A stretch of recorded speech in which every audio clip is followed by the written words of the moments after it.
Chapter 1. Let's just get this out of the way, because I know somebody needs to hear it straight. She's not playing hard to get. She's not shy. She's not healing. She's not guarded. She's not waiting for you to do the right thing at the right time so the universe can finally reward you with her attention. She's not interested. And if you're honest, you already know that. You just don't like what that truth says about how much time you've been wasting. And listen, I'm not saying that to embarrass you. I'm saying it because a lot of men have been trained to turn rejection into a puzzle.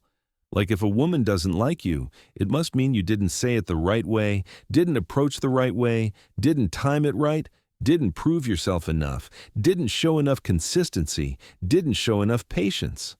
So you start treating her disinterest like a test you can pass. You start acting like persistence is romantic, when it's really just you refusing to accept reality. If you've ever found yourself rereading old messages, scanning for hidden meaning, asking your friends what a two-word reply means, watching her story like it's a stock chart, trying to figure out why she liked that post but didn't respond to you, wondering why she'll laugh at your jokes in person, but go cold in private, I want you to pause right now and do something that almost nobody does. I want you to admit that you're not confused. You're scared of the conclusion. Because the conclusion isn't just, she doesn't want you. The conclusion is, you wanted her more than she wanted you, and you kept investing anyway. That hurts. That's ego. That's pride. That's the part of you that wants to believe you can earn what's supposed to be freely given. Attention, respect, desire. A woman's interest does not need to be hunted down. It shows up. It makes itself obvious. It's not subtle. It's not mysterious. It's not the kind of thing you need detective skills to decode. If you've ever been around a woman who actually likes you, you know exactly what I mean. You do not have to chase. You do not have to beg. You do not have to audition. You do not have to carry the whole connection on your back like you're dragging a dead body uphill. It feels easy. Not perfect, not always smooth, but easy in the sense that there's motion coming from both sides. You can feel it. You can feel her curiosity. You can feel her effort. You can feel her making room for you in her day, not just squeezing you in when she's bored. Now, if you want content that saves you from years of stress and self-disrespect, like the video because you're done being the guy who confuses effort with progress. If you know you've been chasing the wrong women, subscribe because this is the kind of truth that keeps you from ruining your confidence trying to win someone who isn't even on the same page as you. And comment the word done if you're ready to stop feeding your time and attention into situations that are never going anywhere. Because I read those, and I know exactly who I'm talking to. I'm going to tell you a story, and I'm going to make it personal. Because the easiest way to stay delusional is to pretend this is about other men. This is about me, too. I've been that guy. I've done the thing where you meet a woman, you like her immediately, and your brain starts writing a movie. You start building a whole relationship off a few moments. One good conversation, one look, one vibe. One time she smiled at you longer than normal. And now you're acting like you have a contract with reality that says she's supposed to like you back. So you start showing up too much. You start overtexting. You start sending long messages that are basically emotional essays. You start doing favors you weren't asked to do. You start offering support you didn't earn the right to offer. You start trying to prove you're different from all the other guys. And the whole time, she's reacting, not choosing. She's responding out of politeness, not desire. She's letting you talk, not leaning in. And you can feel it, but you keep going because you don't want to accept what it means. I remember being in that headspace where every little thing feels like hope. She replied, "Hope." She laughed, "Hope." She answered the phone once, "Hope." She said, "Maybe hope." She said she's busy, "Hope." She said she's not ready, "Hope." She said she just got out of something, hope, and the whole time you're basically building a relationship with hope, not with her, with hope. And here's the part nobody wants to admit. A lot of men do not chase women. They chase the version of themselves they think they become if they get that woman. It's not even fully about her. It's about what it would mean if she chose you. It would mean you're worthy. It would mean you're desirable. It would mean you've leveled up. It would mean you beat whatever insecurity has been living in your chest since you were a kid. So you chase, because letting go feels like admitting you are not that guy. But you know what's crazy? The man you want to become is not built by chasing someone who doesn't want you. That version of you is built by having standards. The man you want to become does not beg for attention. He does not negotiate attraction. He does not interpret coldness as mystery. He doesn't talk himself into staying where he is unwanted. Let me give you the clearest definition of hard to get. Hard to get is when someone likes you, but they move slowly because they have boundaries. They still show interest. They still respond. They still follow up. They still make plans. They still try. They're just careful. They might not move fast physically. They might not attach quickly emotionally, but you can feel their intention. Not interested is when everything feels like you're chasing a shadow. Not interested is when her words and actions never match up in a way that benefits you. Not interested is when she will gladly accept the attention, but won't commit to the connection. Not interested is when you feel anxious more than you feel chosen. And yes, sometimes women will entertain attention from men they don't really like. Let's be honest. Some people like validation. Some people like having backups. Some people like the ego boost. Some people like the comfort of knowing somebody is available. That doesn't make her evil. It makes her human. It also means you need to stop acting like attention is affection. Attention is cheap. Affection costs something. It requires sincerity. It requires effort. It requires risk. Attention costs nothing. It's a smile. It's a reply. It's a heart on a message. It's her watching your story. That's nothing. You can get that from somebody who doesn't even know you. You want proof that it's not interest. It's validation. Watch what happens when you stop initiating. Watch what happens when you stop being the engine.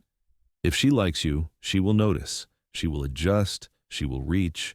If she doesn't, she will not. She will go right back to her life like you were never part of it.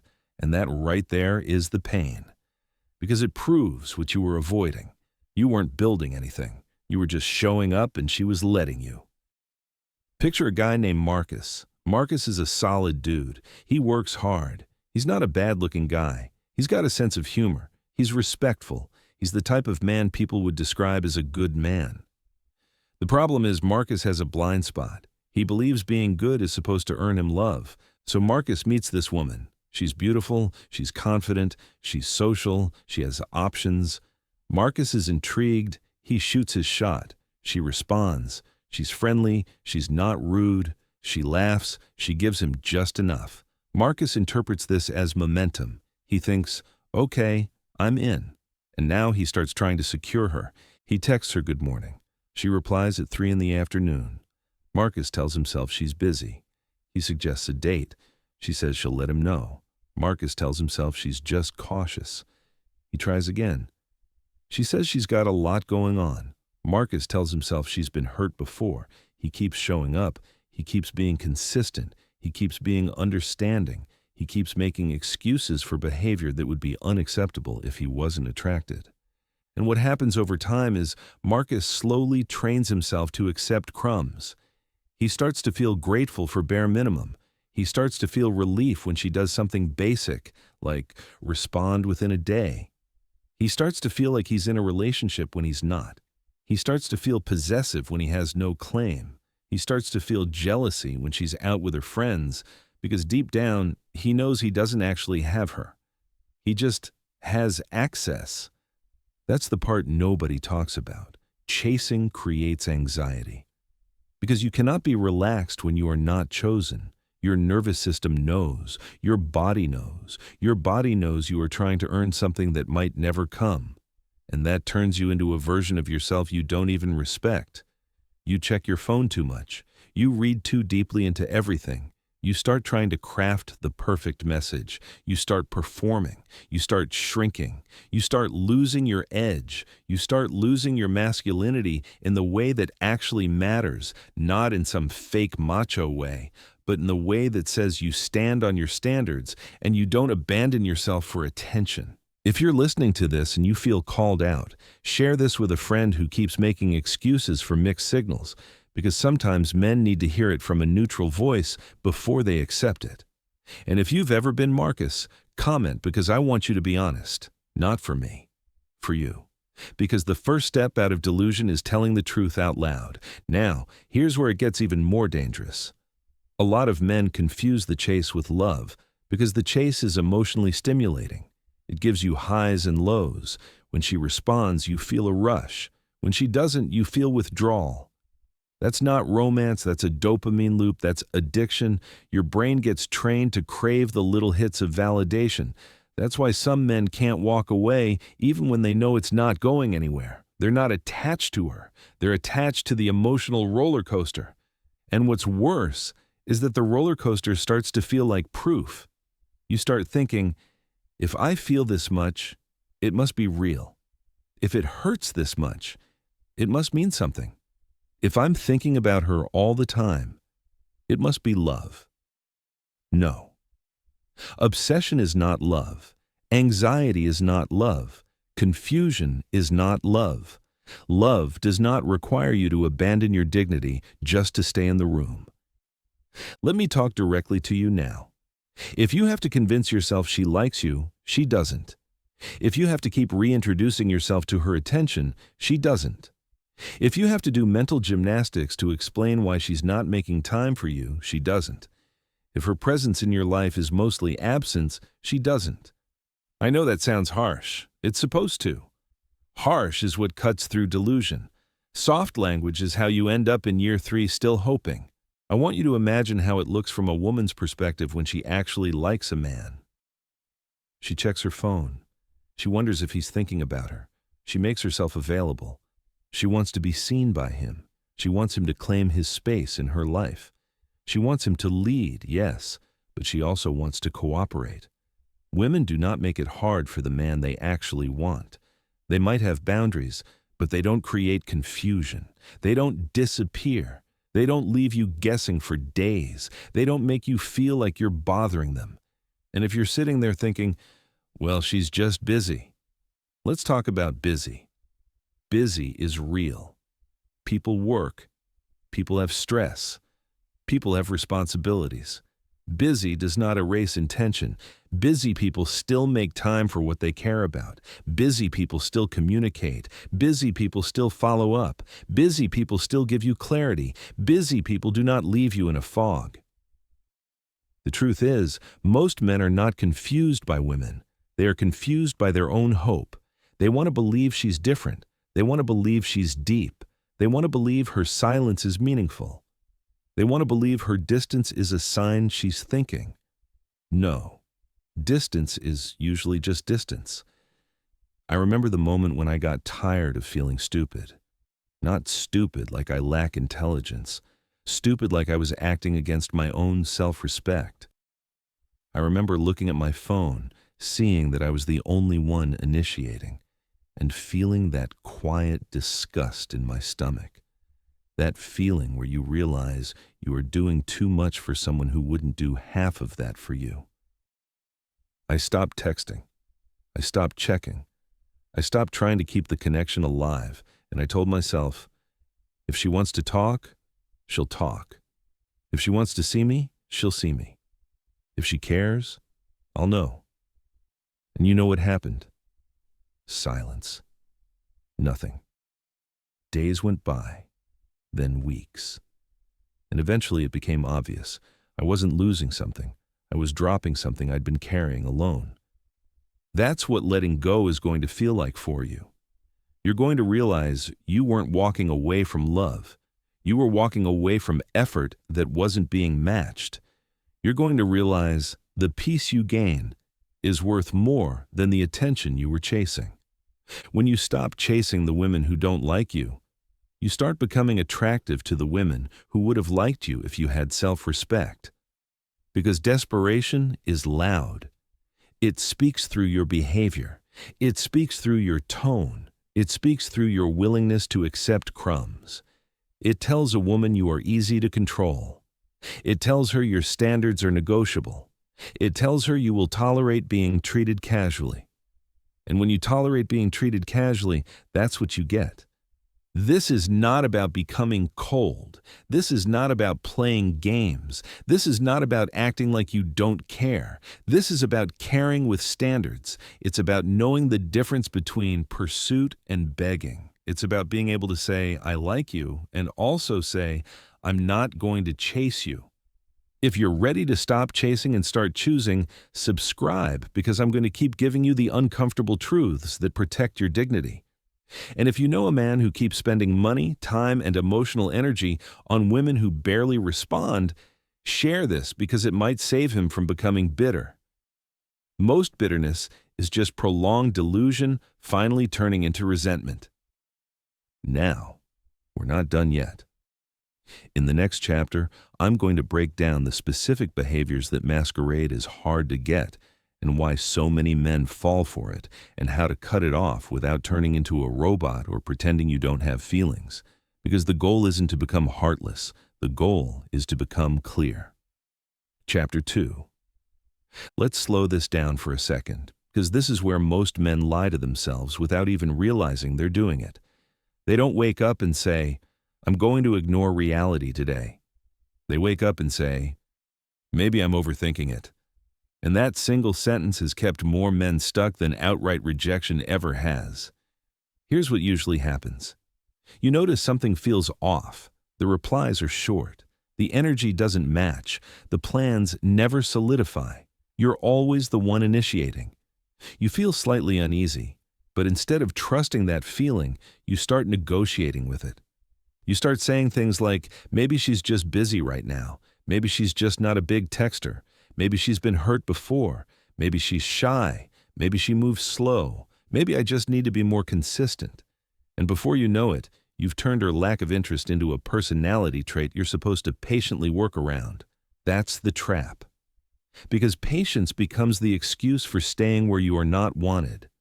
There's a difference between someone moving slowly and someone not moving at all. Slow movement still has direction. No movement just keeps you standing in the same spot, hoping something changes. And hope is dangerous when it's not anchored in reality. A woman who is genuinely interested might not rush intimacy. She might not open up emotionally right away. She might have boundaries around time or physical closeness, but she will still show curiosity. She will still ask questions about you. She will still follow up. She will still make space. She will still signal that you matter to her in some way that doesn't leave you guessing. Interest removes confusion. Disinterest creates it. What most men call mixed signals are usually very clear signals that they don't want to accept. Because mixed signals would imply contradiction. What's really happening is consistency in one direction and inconsistency in another. Her words might be soft, polite, and non-committal. Her actions are consistently distant, and actions always tell the truth. If you feel like you're always slightly bothering her, that's your answer. If you hesitate before texting because you don't want to seem annoying, that's your answer. If you feel relief when she replies instead of feeling calm, that's your answer.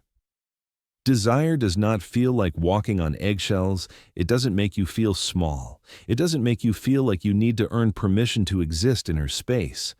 Now, here's the part where men really struggle. A lot of men don't want to stop chasing because stopping feels like losing. It feels like admitting defeat. It feels like you tried and failed. And for men who tie their worth to outcomes, that's brutal. But what you need to understand is this. Walking away from someone who doesn't want you is not a loss. Staying and shrinking is. There's a specific psychological trick that keeps men locked in these situations, and it's called intermittent reinforcement. It's when someone gives you just enough to keep you hooked, but never enough to feel secure. It's the occasional reply, The random compliment, the once-in-a-while hangout, the moment of warmth after a long stretch of cold. Your brain latches onto those moments like proof that it's working. And every time you almost let go, one small sign pulls you right back in. This is the same mechanism behind gambling addiction. You don't keep playing because you're winning. You keep playing because you might win. And chasing someone who doesn't like you turns attraction into a slot machine. Every message becomes a pull of the lever. Every interaction becomes a chance. And you tell yourself that persistence will eventually pay off. But attraction does not work like effort-based rewards. You don't grind attraction. You don't farm desire. You don't earn interest by outlasting disinterest. If anything, the longer you stay where you are not chosen, the less attractive you become. Because now you're not just interested, you're invested without reciprocity. There's a guy named Daniel. Daniel meets a woman at work. They talk casually. She's friendly. She's warm in group settings. Daniel feels something. He starts engaging more. He sends messages. She responds, but always hours later. She never initiates. She never asks him questions back. When he suggests getting coffee, she says maybe. When he brings it up again, she laughs it off. Daniel tells himself he just needs to be patient. Months go by. Daniel has now emotionally attached himself to someone who barely knows him. He's turned her into a symbol of hope, a symbol of validation, a symbol of what could be. Meanwhile, she's living her life, dating other men, enjoying attention, not maliciously, just honestly. Because she never agreed to be what Daniel made her in his head. And that's another hard truth. A lot of pain in dating comes from attaching to imagined versions of people instead of who they actually are. You're not chasing her. You're chasing the potential you assign to her. You're chasing the story you wrote without her consent. If you've ever thought, if she just gave me a chance, she'd see how good I am, that's your ego talking. Not in a cocky way, in a wounded way. Because you're saying your value hasn't been recognized yet. And instead of finding someone who sees you, you're trying to convince someone who doesn't. Being chosen is effortless, not because relationships are effortless, but because attraction is. When a woman wants you, she wants you. You don't need to decode her. You don't need to chase her. You don't need to keep proving yourself. You show up as you are, and she meets you there. And if you're listening to this thinking, okay, but what if I'm just not trying hard enough? Let me stop you. There is a difference between effort and overextension. Effort is inviting. Overextension is compensating. Effort feels grounded. Overextension feels anxious. Effort says, I'm interested. Overextension says, please choose me. Women feel that difference immediately. Even if they can't articulate it, they sense when a man is pursuing from confidence versus pursuing from need. Need is heavy. Need has expectations attached. Need wants reassurance. Need wants certainty. Need wants something back to feel okay. Confidence says, I like you, but I'll be fine either way. Some women will absolutely allow men to chase them without ever intending to reciprocate. Not because they're villains, but because attention feels good. Validation feels good. Knowing someone wants you feels good.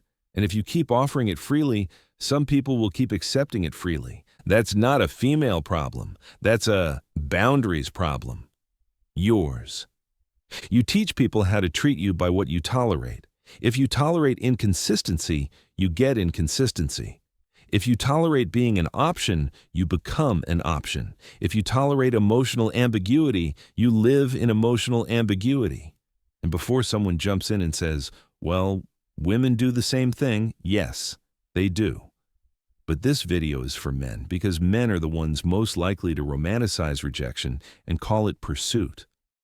Men are the ones taught that persistence is masculine. Men are the ones told to chase. Men are the ones who confuse endurance with strength.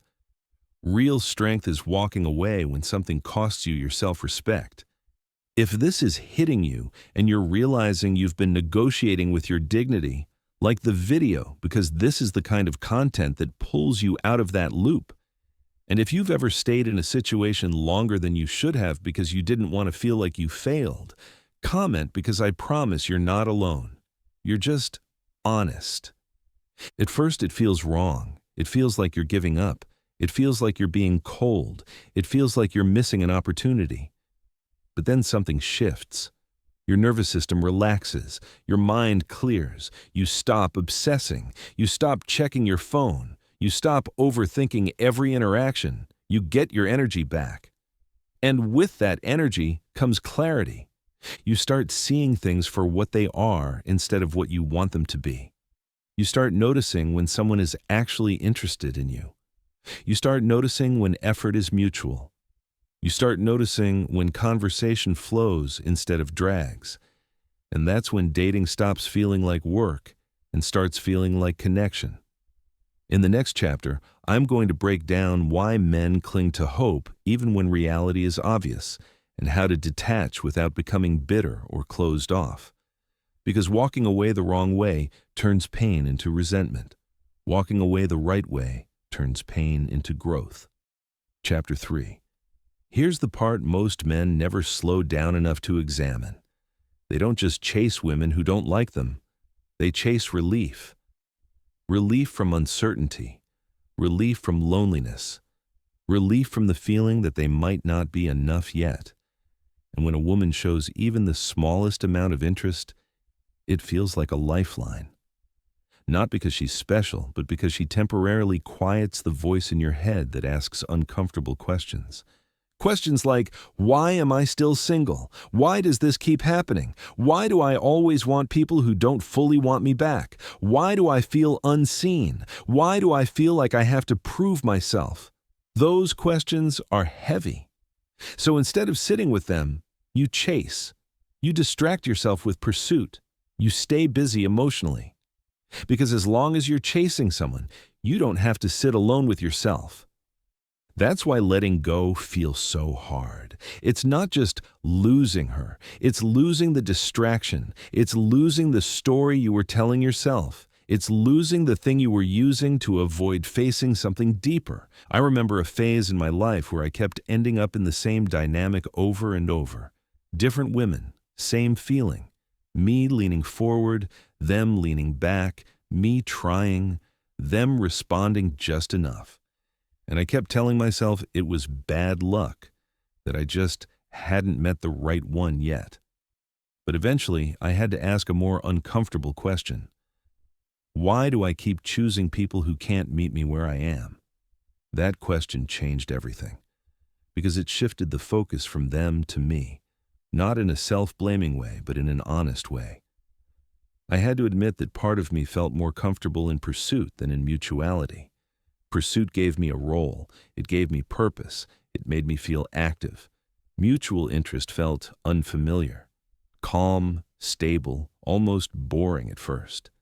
And that was revealing. A lot of men confuse intensity with chemistry. They think the anxiety means it's real. They think the longing means it's deep. They think the struggle means it's meaningful. But real connection doesn't constantly put you on edge. It doesn't make you feel like you're one message away from being ignored. It doesn't keep you guessing. It doesn't make you question your worth. If you've ever noticed that you feel more alive chasing someone unavailable than you do with someone who actually likes you, that's not because unavailable people are more attractive. It's because your nervous system is used to instability. And stability feels foreign until you learn how to sit in it. If you grew up feeling like love was inconsistent, if attention had to be earned, if approval was conditional, you might subconsciously recreate that dynamic in your adult relationships. You might chase people who feel just out of reach because that feels familiar. It feels like home. Even if it hurts, that doesn't make you broken. It makes you patterned. And patterns can be changed. The first step is recognizing that chasing someone who doesn't like you is not noble. It's not romantic. It's not proof of how deeply you care. It's avoidance. It's you avoiding the discomfort of choosing yourself. Because choosing yourself means accepting that some people won't choose you. And that's a blow to the ego. Here's something nobody warns men about. When you stop chasing, Your ego takes a hit before it heals. At first, it feels like rejection all over again. You start wondering if you should reach out one more time. You start questioning whether you misread things. You start replaying interactions. You start thinking maybe you gave up too soon. That's withdrawal. That's your mind detoxing from hope. Hope can be dangerous when it's not mutual. It keeps you suspended. It keeps you emotionally unavailable to people who could actually meet you where you are. It keeps you waiting instead of living. There's a woman named Elena. Elena meets a man who is clearly interested in her. He's kind. He's attentive. He texts consistently. He asks questions. He shows up. But Elena doesn't feel that spark. She likes him as a person, but she doesn't feel pulled toward him romantically. She enjoys the attention. It feels nice. It makes her feel wanted. She doesn't shut it down immediately because she doesn't want to hurt him. She responds politely. She keeps it light. She hopes he'll get the hint. He doesn't. He keeps pursuing. He keeps escalating. He keeps reading into her politeness. And now Elena feels uncomfortable. Not because he did something wrong, but because she feels responsible for his feelings. Eventually, she pulls back more. She responds less. She becomes distant. And from his perspective, this feels confusing. From her perspective, she feels trapped. She never wanted to be the villain. She never promised anything. But now she's being treated like she owes something she never agreed to give. This is important. When you chase someone who doesn't like you, you don't just hurt yourself. You put pressure on them too. You turn your feelings into a weight they didn't ask to carry. And the more pressure you apply, the more they pull away. Attraction thrives on freedom. Pressure kills it. The moment you stop chasing is the moment you give yourself back your power. Not in a manipulative way, in a grounded way. Power is not about controlling outcomes. Power is about controlling your participation. You don't need to announce you're walking away. You don't need to make a dramatic exit. You don't need to send a final message explaining your worth. You don't need closure from someone who never opened the door. You simply stop showing up where you are not met. When you stop chasing, some women will suddenly notice. Not because they suddenly like you, but because the attention is gone. And this is where a lot of men mess up. They mistake that reaction for genuine interest. She might reach out, she might check in, she might flirt a little, she might suddenly seem warmer, and your ego will light up. You'll think, see, it worked. She just needed space. No, what she needed was your absence to remind her that she liked being wanted. That's not the same as wanting you. This is where discipline comes in. You have to ask yourself a hard question. Is this interest, or is this reaction? Interest moves toward you consistently. Reaction flares up when something changes and then fades again. If you take the bait every time someone reappears when you pull away, you're not choosing yourself. You're just resetting the same cycle. If you want clarity in your dating life, you have to stop rewarding inconsistency. You have to stop responding to crumbs like they're meals. You have to stop reopening doors you already closed for your own peace. If this is resonating and you're realizing how many times you let someone back in just because they showed up again, like the video, because this is how you break that loop.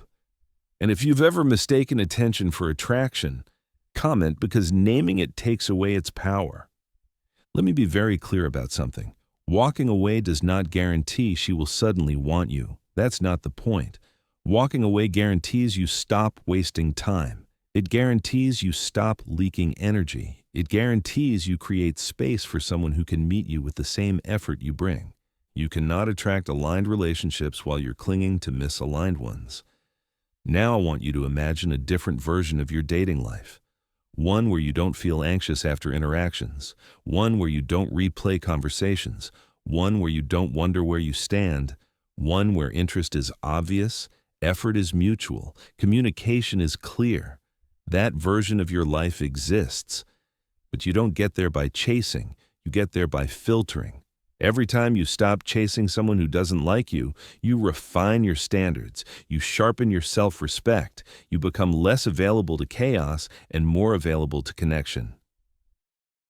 In the next chapter, I'm going to talk about how to walk away cleanly, without bitterness, without games, without turning cold, and without carrying resentment into the next connection. Because the goal isn't to become guarded. The goal is to become grounded. Chapter 4.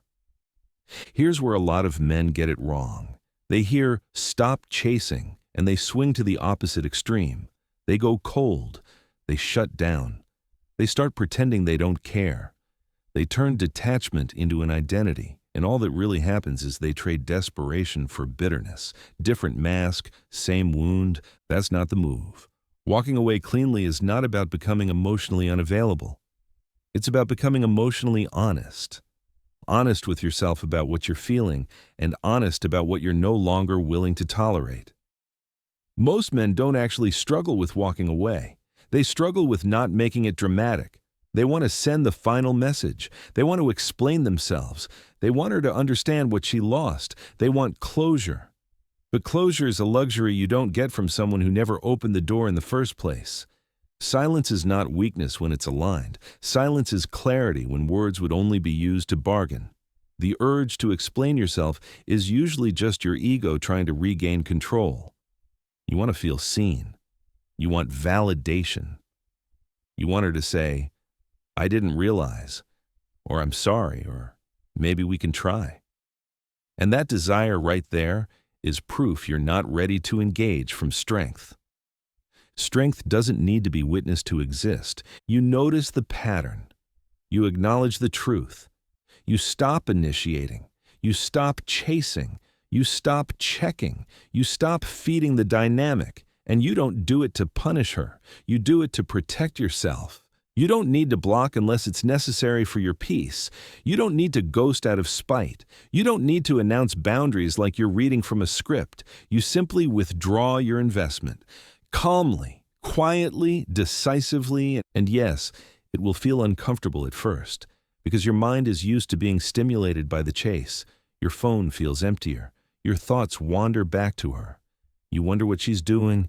You wonder if she noticed. You wonder if you should reach out one more time just to be sure. That's the withdrawal phase. That's your system recalibrating. That's not a sign you made the wrong decision. That's a sign you broke a pattern. If you feel the urge to reach out, pause. Not forever, just pause. Give yourself space to feel the discomfort without acting on it. Because every time you resist that urge, you're teaching yourself that you don't need external validation to feel okay. And that lesson is worth more than any text reply you're chasing. There's a man named Alex. Alex spent years in on and off dynamics, women who were hot and cold, women who loved attention but avoided commitment, women who came close but never stayed. Alex told himself he just had bad luck. One day, something shifted. He didn't get angry. He didn't get bitter. He just got tired. Tired of feeling small. Tired of waiting. Tired of wondering. Tired of giving energy to people who couldn't meet him. So he stopped chasing. Not as a tactic, as a boundary. He stopped entertaining ambiguity. If someone was interested, he engaged. If they weren't, he stepped back. No speeches, no ultimatums, no drama. At first, it felt lonely. Quieter, less exciting. But then something unexpected happened. The women who were used to being chased disappeared, and the women who were capable of mutual interest stepped forward. Conversations changed. The energy changed. Dating stopped feeling like performance and started feeling like alignment. That's not luck. That's filtering. Here's the hard truth most men don't want to hear.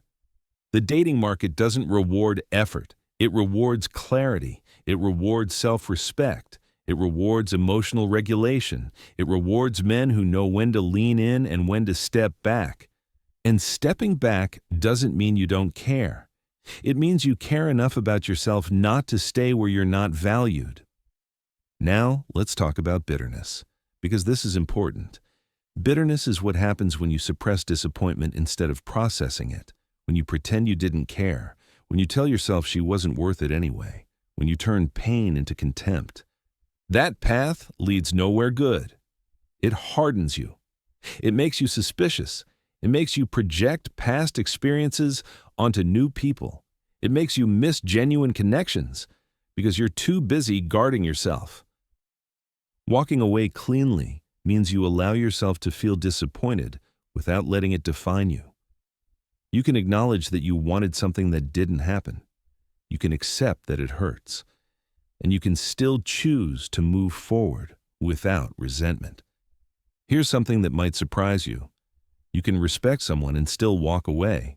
You can understand their perspective and still choose yourself. You can wish someone well and still not stay in their orbit. That's emotional maturity. If you're someone who prides yourself on being understanding, patient, forgiving, this message is especially for you. Those traits are not weaknesses. But when they're not paired with boundaries, they turn into self-abandonment. Being understanding doesn't mean tolerating neglect. Being patient doesn't mean waiting forever. Being forgiving doesn't mean ignoring patterns. You don't need to harden your heart. You need to strengthen your spine. If this video is helping you see the difference between being kind and being passive, like the video, because this is the kind of clarity that saves you years of frustration. And if you've ever stayed too long because you didn't want to seem harsh or cold, comment, because that awareness is the beginning of change. Now let's address one of the biggest fears men have about stopping the chase. The fear of missing out. The fear that this was your chance. The fear that if you walk away, you'll regret it. The fear that there won't be someone else. That fear is not about her. It's about scarcity. It's about believing opportunities are rare. It's about believing connection is hard to come by. And when you believe that, you cling. But abundance is not about having endless options. It's about knowing you don't need to force alignment. It's about trusting that when you are grounded in who you are, the right connections don't require pursuit. And here's the irony. The moment you stop chasing is the moment you become more attractive. Not because you're playing games, but because you're no longer leaking need. You're no longer trying to be chosen. You're choosing. You're choosing peace over potential, clarity over chaos, mutuality over hope. In the final chapter, I'm going to bring all of this together. I'm going to talk about what happens when you fully let go of the chase, how it reshapes your identity, and how to step into dating with calm confidence instead of delusion. Chapter 5. This is where everything finally settles, not in some dramatic breakthrough moment, but in a quiet internal shift. The kind nobody applauds, the kind that doesn't announce itself on social media, the kind that only you feel. And it's this realization right here. You don't need to chase anyone to be chosen. You need to stop chasing to see who actually chooses you. Once you fully let go of the chase, something subtle but powerful happens to your identity. You stop seeing yourself as someone trying to earn interest and start seeing yourself as someone who evaluates it. That alone changes how you move, how you speak, how you show up, how you react to silence, how you handle distance, how you respond to attention. You're no longer asking, do they like me? You're asking, does this feel mutual? Does this feel calm? Does this feel respectful? Does this feel aligned with who I'm becoming? And the biggest surprise for most men is how peaceful that mindset is. There's no constant tension, no emotional whiplash, no obsession, no internal negotiations. You're not scanning for signs. You're not decoding behavior. You're not stuck in anticipation.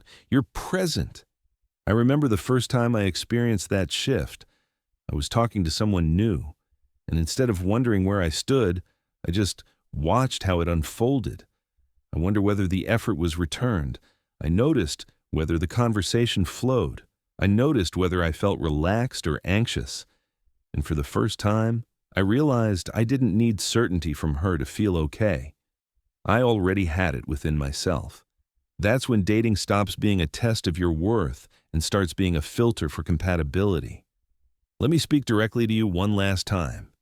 If you're listening to this and thinking about someone specific, that woman you've been hoping for, waiting on, making excuses for, I want you to be honest with yourself. Not cruel, not judgmental, just honest. Ask yourself this. If nothing changed, if this dynamic stayed exactly as it is right now, would I feel fulfilled 6 months from now? If the answer is no, then you already know what you need to do. And no amount of waiting will turn a no into a yes. The reason this matters so much is because chasing doesn't just waste time. It shapes how you see yourself. Every time you pursue someone who doesn't reciprocate, you reinforce the belief that love must be earned, that interest is scarce, that you have to prove yourself to be chosen. And those beliefs don't disappear when you finally get into a relationship. They follow you. They show up as insecurity, as jealousy, as overthinking, as fear of loss. Stopping the chase rewires that belief. It teaches you that interest is either there or it isn't. That effort should be mutual, that your value isn't dependent on someone else's attention. I want to tell you one final story, and this one ties everything together. There's a man who spent most of his 20s chasing different women, same pattern. He thought once he found the right one, everything would click, but it never did. Until one day, he stopped chasing altogether, not out of anger, out of clarity. He focused on his life, his purpose, his health, his peace, not to attract women, but to feel grounded. And when he eventually met someone who liked him, it felt strange at first. There was no chase, no anxiety, no guessing, just interest, mutual interest. And that's when he realized how much energy he had been wasting trying to force what should have been natural. That man didn't become better because someone chose him. Someone chose him because he became better at choosing himself. That's the real shift. And it doesn't make you arrogant. It doesn't make you cold. It makes you stable. It makes you grounded. It makes you magnetic in a way that doesn't need effort. If this video helped you see the difference between desire and delusion, like the video because clarity compounds. If you know someone who keeps chasing women who clearly aren't interested, share this because sometimes the truth lands better when it doesn't come from a friend. And if you want more content that cuts through dating myths without sugarcoating, subscribe because this channel exists to pull people back to reality before they lose themselves in fantasy. I'll leave you with this. She's not playing hard to get. She's not interested. And the moment you accept that without resentment, without ego, without bitterness, is the moment you stop chasing and start moving forward. That's not a loss, that's freedom.